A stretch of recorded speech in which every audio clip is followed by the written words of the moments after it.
ध्यान के संरक्षक ग्रंथों का पाठ किया जा सके, अखाड़ा किया जा सके, चर्चा की जाए। मस्जिदों का उन्होंने जब निरीक्षण किया तो वहाँ ये लगा कि वहाँ 40 से लेकर 50,000 व्यक्ति एक साथ बैठ सकते शिक्षा लेने हम आगतहासं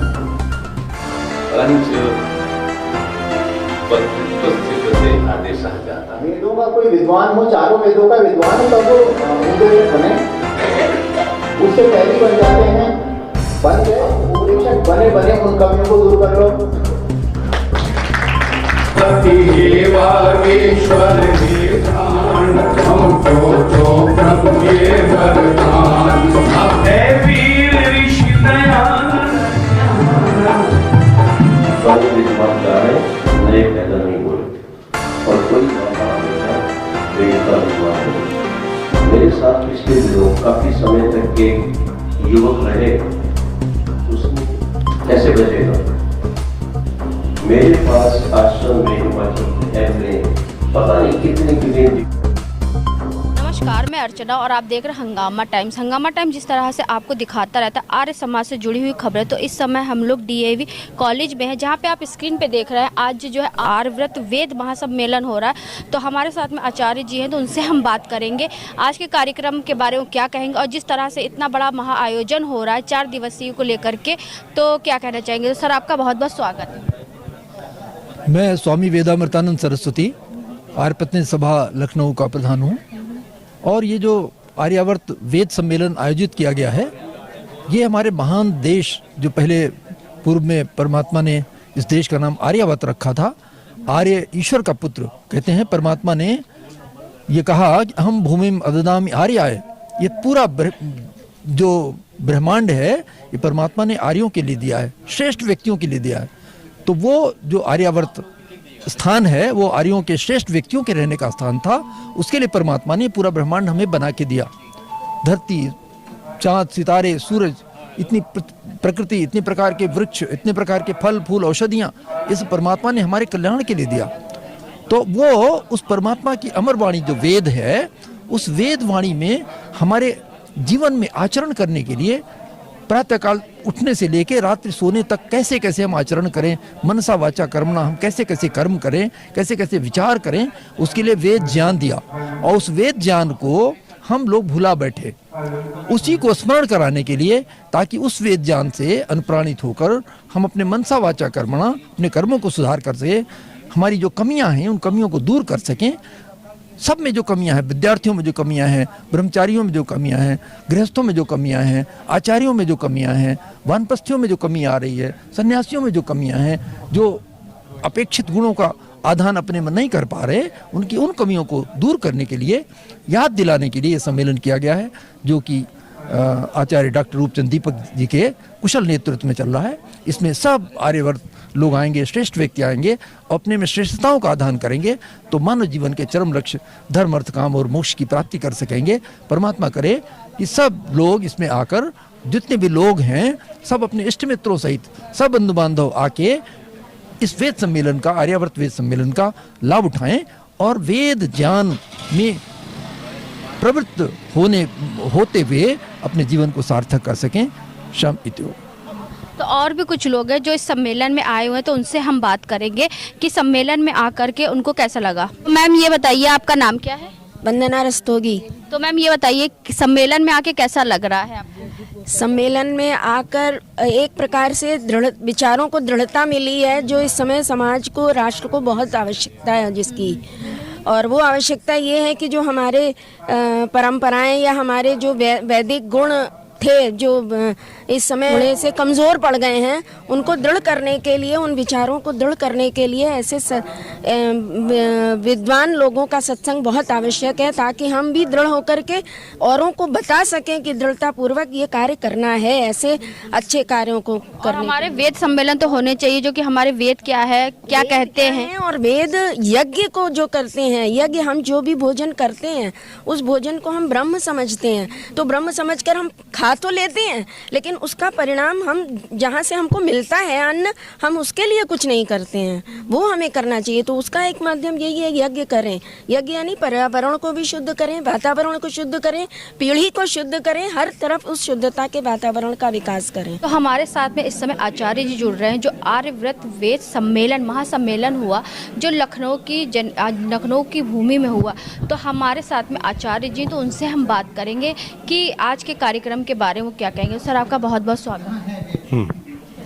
मैं आचार्य आर्य नरेश, क्रांतिकारी वैदिक प्रवक्ता, उद्गीत साधना स्थली हिमाचल। मैं पहले सिविल इंजीनियर रहा। रे देव दयानंद, जिसकी जयंती पर आप सब लोग आए हैं, ये 200वीं जयंती मनाई जा रही है। उनके जीवन को पढ़ के मेरे जीवन में परिवर्तन आया, तो एक इंजीनियर की नौकरी छोड़कर मैं दोबारा गुरुकुल गया। और फिर मैंने सोचा कि बिल्डिंगें तो बहुत बन रही हैं, परंतु इंसान नहीं बन रहे, तो इंसानों को बनाया जाए और उस मार्ग पर लाया जाए जिस मार्ग पर आर्यवर्त के लोग चलते थे, जिस मार्ग पर श्री राम चलते थे। आज मैं लोगों से पूछता हूँ, आप श्री राम की जय जयकार कर रहे हो, श्री राम जी ने कौन सी पुस्तक पढ़ी थी? तो लोगों को मालूम नहीं है कि श्री राम जी ने गुरु के चरणों में बैठकर व्याकरण आदि तो पढ़ा, उसके साथ वेद पढ़े थे। श्री राम जी को पहला जो मंत्र दिया गुरुवर ने, कौन सा मंत्र दिया, ये हिंदुओं को मालूम नहीं है। ये उनको बताना चाहिए कि पहला जो मंत्र दिया उन्होंने, वो गायत्री मंत्र पहले दिया, जिसको गुरु मंत्र कहते हैं। फिर श्री राम जी किसका जप करते थे? श्री राम जी ओम का जप करते थे। उसी के भरोसे वो जंगल के अंदर 14 वर्ष व्यतीत किए। श्री राम जी कौन सी क्रिया करते थे जिसके कारण उनके भगवान का आशीर्वाद मिले, भगवान का ध्यान लगे, आनंद प्राप्त करें? तो वो हवन किया करते थे, जो सर्वश्रेष्ठ काम है। हवन को होम भी कहते हैं और घर को भी होम कहते हैं।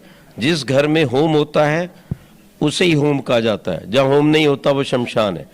तो श्री राम के समय में, आर्यवर्त के काल में, अयोध्यापुरी के अंदर कोई ऐसा घर नहीं था जहाँ हवन ना होता हो।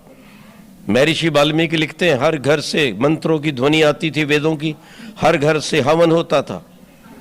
तो आज के लोगों को ये जानने की जरूरत है, जनाने की जरूरत है। हम इसलिए यहाँ पर एकत्रित हुए हैं कि लोगों को अपनी प्राचीन संस्कृति के विषय में बता सकें। आर्यवर्त, जब श्री राम का जन्म हुआ, इस देश का नाम क्या था? आर्यावर्त। जहाँ आर्यों का वर्ण, आर्य कौन है? जो ईश्वर की आज्ञा के अनुसार चलता है, जो ओम का जप करता है, वेद को पढ़ता है, शाकाहारी है और माताओं का सत्कार करता है, गौ की रक्षा करता है, अपने देश के लिए बलिदान करता है। तो श्री राम जैसे लोग थे, अगर वैसे हम अपने जीवन के अंदर गुणों को अपनाएंगे तो हम कह सकते हैं श्री राम के अनुयायी हैं, हम उसी देश के वासी हैं, देश देश में श्री राम रहते थे। तो आर्य समाज एक ऐसी संस्था है जो राम को क्रियात्मक रूप से मानती है। और आर्य समाज के संस्थापक ऋषि दयानंद एक ऐसे व्यक्ति हैं जो संसार में जिन्होंने सबसे अधिक श्री राम का काम किया। श्री राम ने जिस वेद धर्म को माना उसका प्रचार ऋषि दयानंद ने किया सबसे अधिक। केवल वेद के मंत्र आप आर्य समाज के मंच से सुनते हैं, अन्य जगह से नहीं सुनते। केवल ऋषि दयानंद ने ओम के जप का विधान किया। उनका महान क्रांतिकारी ग्रंथ सबको पढ़ना चाहिए, सत्यार्थ प्रकाश, उसका पहला पूरे का पूरा अध्याय ओम के ऊपर है। श्री राम ने दोनों काल जो संध्या करते थे उसी का विधान ऋषि दयानंद ने कहा, दोनों काल संध्या करो, ओम का जप करो। तो श्री राम के जितने कार्य, यज्ञ का काम, आर्य समाज की पहचान ही यज्ञ से है। तो यदि सब लोग ये काम करेंगे, ओम का ध्यान करेंगे, वेद का ज्ञान करेंगे, यज्ञ का अनुष्ठान करेंगे, संस्कारी संतान करेंगे, देशभक्त अपना जीवन बनाएंगे, तो हम कह सकते हैं कि हम राम के अनुयायी हैं, हम आर्य हैं, आर्यवर्तवासी हैं। और इसीलिए ये काम आर्य समाज ने पकड़ा। तो राम चाय नहीं पीते थे, बीड़ी सिगरेट नहीं पीते थे, अंडे मांस शराब नहीं खाते थे। आज का नौजवान ये सारे बुरे काम कर रहा है, समझे नहीं? आज भी अंग्रेजों को निकालने के बाद भी हम अंग्रेज बनना चाहते हैं। तो इन बातों को छोड़ा जाए, खान पान सुधारा जाए, दैनिक दिनचर्या का परिवर्तन लाया जाए, यही आर्य समाज चाहता है। और आर्य समाज कोई अलग मत, सेक्ट, फिरका, रिलीजन नहीं है, कोई अलग धर्म नहीं है। आर्य समाज का धर्म सनातन धर्म है। तो हम सनातन धर्म को माने, श्री राम पर श्रद्धा रखें, स्वयं आर्य बने, देश को आर्य बनाएं और फिर से भारत को विश्व गुरु बनाएं। बस इतना मेरा संदेश है। ओम शांति शांति शांति। बहुत अच्छा स्पष्टीकरण किया आर्य जी ने कि आचार्य जी ने कि आर्य धर्म क्या है और आर्य समाज क्या है। जिस तरह से प्राचीन काल से श्री राम के जो है युग में जिस तरह श्री राम जी जो है लोगों को समझाते थे कि मनुष्य क्या है, तो वही आर्य समाज भी कर रहा है। तो और भी कुछ आए हुए लोग हैं तो उनसे भी हम बात करेंगे। बहुत अच्छा लगा। तो ऐसे सम्मेलन तो होने चाहिए ना। हाँ, होते रहने चाहिए। अब की बार काफ़ी दिनों के बाद हुआ है। 3 सम्मेलन यहाँ हो चुके हैं, पहले भी बड़े बड़े सम्मेलन। तो 4 दिवसीय जो कार्यक्रम हो रहा है डीएवी कॉलेज में, तो हाँ, संयोजक रूपचंद दीपक जी के जो संरक्षक में हो रहा है, तो उनसे हम बात करेंगे कि आज के कार्यक्रम को लेकर के वो क्या कहेंगे। जिस तरह से हमने आपको पहले भी दिखाया कि आचार्य रूपचंद दीपक जो वेदों के ज्ञाता है और सारी चीज़ों को लेकर के वो आगे चलते हैं। यज्ञ क्या है और वैदिक राष्ट्र निर्माण क्या है और हमारा आर्य समाज क्या है, तो उसको लेकर लोगों के बीच वो जागरूकता फैलाते रहते हैं। और साथ में जो पूरे 4 दिवसीय जो कार्यक्रम है जो जिसकी संयोजकता करी है आचार्य रूपचंद दीपक जी ने, तो उनसे हम बात करेंगे कि क्या कहना चाहेंगे आज इतने बड़े सम्मेलन को लेकर के। तो सर, आपका बहुत बहुत स्वागत है। नमस्ते। ये 4 दिनों का हमारा सम्मेलन आज प्रारंभ हुआ। प्रातःकाल यज्ञ 4 दिन होगा और उसके बाद भजन प्रवचन होंगे। प्रवचनों के लिए विषयों का निर्धारण कुछ किया है और आज जो कार्यक्रम हुआ उसमें विषय का निर्धारण था आर्यावर्त के बारे में बताना। हमारे देश का जो मूल नाम है वो आर्यावर्त है। आर्य लोगों का वर्तन यानी व्यवहार होता था जिस स्थान पर, उसका नाम आर्यावर्त। जिस देश में ऐसा होता था उसका नाम आर्यावर्त। आर्यावर्त इसको बोलते थे प्राचीन काल में, बाद में इसका नाम भारतवर्ष हुआ। तो आज विचार ये था कि जो प्राचीन काल में इस देश को आर्यावर्त कहा जाता था और आर्यावर्त में जैसी गतिविधियां होती थीं, लोगों का जैसा जीवन होता था, जैसे परिवार होते थे, शिक्षा होती थी, समाज की व्यवस्था होती थी, वर्ण आश्रम धर्म होता था, न्यायालय होते थे, राजा और राज परिषद होती थी, जिस प्रकार की वही देश है, वही नदियां हैं, वही गांव हैं और आज उसमें बहुत परिवर्तन आ गया है। तो हम ज़रा ये विचार करें कि जिन 2-4 चीज़ों में हमारी उन्नति हुई है वो तो ठीक ही है, मनुष्य की उन्नति होनी ही चाहिए, मगर ऐसी बहुत सारी चीज़ें हैं कि हमारी अवनति हुई है। प्राचीन काल में हमारा अच्छा था, आज ख़राब हो गया है। तो प्राचीन काल की व्यवस्था को देख करके हम आज की व्यवस्था यानी चिकित्सा शास्त्र और स्वास्थ्य और शिक्षा व्यवस्था और न्याय व्यवस्था और जो वर्णाश्रम धर्म की व्यवस्था है, ईश्वर की भक्ति आदि की व्यवस्था है, उसको हम देखें, जानें, समझें और जो सुधार करने अपेक्षित हों, अपने में जो परिवर्तन हमको करना हो उसको हम कर सकें। तो विद्वानों ने आज तुलना करते हुए ये बताया कि प्राचीन काल में ये हमारा आर्यावर्त कैसा था, इसकी व्यवस्था कैसी थी और ये आज यहाँ देश कैसा है और इसकी व्यवस्था कैसी है। तो तुलना करके हम अपने में सुधार करें और जो प्राचीन उत्कर्ष था उसको हम फिर से प्राप्त करें। तो डीएवी कॉलेज में जो आर्य व्रत वेद महासम्मेलन हो रहा है, जहाँ बहुत से लोग यहाँ पे उपस्थित हैं, अलग अलग जगहों से लोग आए हुए हैं, पूरे प्रदेश से लोग आए हुए हैं। तो हमारे साथ में कांति जी भी हैं, तो उनसे हम बात करेंगे कि जिस तरह से आर्य समाज दिन प्रतिदिन बढ़ रहा है तो उसके लिए क्या कहेंगे और यज्ञ के लिए जो महत्व दिया जाता है आर्य समाज में, तो यज्ञ को लेकर के वो दर्शकों से क्या कहना चाहेंगी और आज के सम्मेलन को लेकर के। तो मैम, आपका बहुत बहुत स्वागत है। धन्यवाद। डीएवी कॉलेज में जो आर्यावर्त वेद सम्मेलन हो रहा है वो 4 दिन का वेद सम्मेलन है और बाहर से बहुत बड़े बड़े विद्वान जैसे आर नरेश जी, बागीश जी और मुस्कान जी, ये लोग बाहर से आए हुए हैं, अंतर्राष्ट्रीय ख्याति प्राप्त विद्वान हैं। तो एक बड़ा सुअवसर है हम सब आर्य समाजियों को कि एक ही प्रांगण में हम सब इन सब का टंकारा ना जा कर के यहीं टंकारा मना ले रहे हैं, क्योंकि टंकारा में भी स्वामी दयानंद की जयंती बहुत धूमधाम से मनाई जा रही, जो कि 200वीं जयंती स्वामी दयानंद सरस्वती की है। तो ऐसा मोदी जी की तरफ से इंस्ट्रक्शन है कि सभी लोग अपने अपने शहरों में इस जयंती को भव्य तरीके से मनाएं। तो ये निर्णय लिया गया कि लखनऊ में डीएवी कॉलेज में इसको किया जाए, क्योंकि इनका प्रांगण भी बहुत बड़ा है और यज्ञ से इस कार्यक्रम को शुरू किया गया। यज्ञ एक स्वामी जी का बहुत ही बड़ा प्रकल्प था कि सभी लोग अपने घर घर में यज्ञ करें, यज्ञ द्वारा वेद का प्रचार हो, वेद दूर दूर तक फैले। आर्य समाज इसीलिए बना था कि वेद को पढ़ने के लिए कहीं एक जगह हो, और वेद का मतलब, आर्य का मतलब था श्रेष्ठ लोग, तो श्रेष्ठ लोग सभी बैठे वेदों के बारे में जानें। यज्ञ जो हमारी पद्धति है, जो हमारी संस्कृति है, उसको अक्षुण्ण रखने के लिए उसी से वेद यज्ञ से ही सारे कार्यक्रम आरंभ होते हैं। यहाँ भी 4 दिन का शुरू में यज्ञ का प्रारंभ यज्ञ किया गया। 8 से पौने 9 तक यज्ञ है, उसके बाद भजन, उसके बाद प्रवचन और भोजन, उसके बाद सायंकालीन।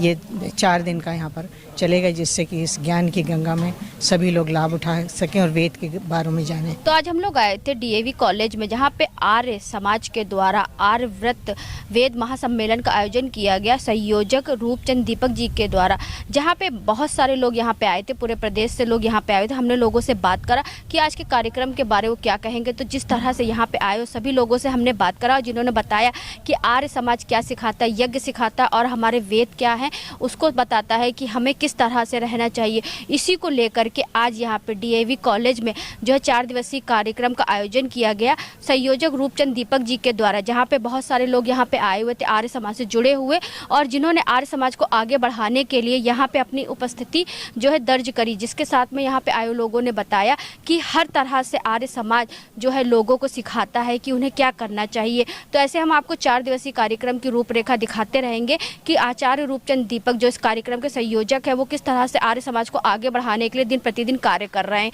तो इसी के साथ मैं अर्चना आपसे इजाजत लेना चाहूंगी। धन्यवाद, बने रहिएगा हंगामा टाइम न्यूज चैनल के साथ। हंगामा टाइम्स की तमाम खबरों को देखने के लिए हंगामा टाइम्स को सब्सक्राइब कर लीजिए और बेल आइकन दबा लीजिए। अगर आपको ये वीडियो अच्छा लगा हो तो लाइक बटन प्रेस कर अपनी प्रतिक्रिया हमारे कमेंट बॉक्स में देना मत भूलें।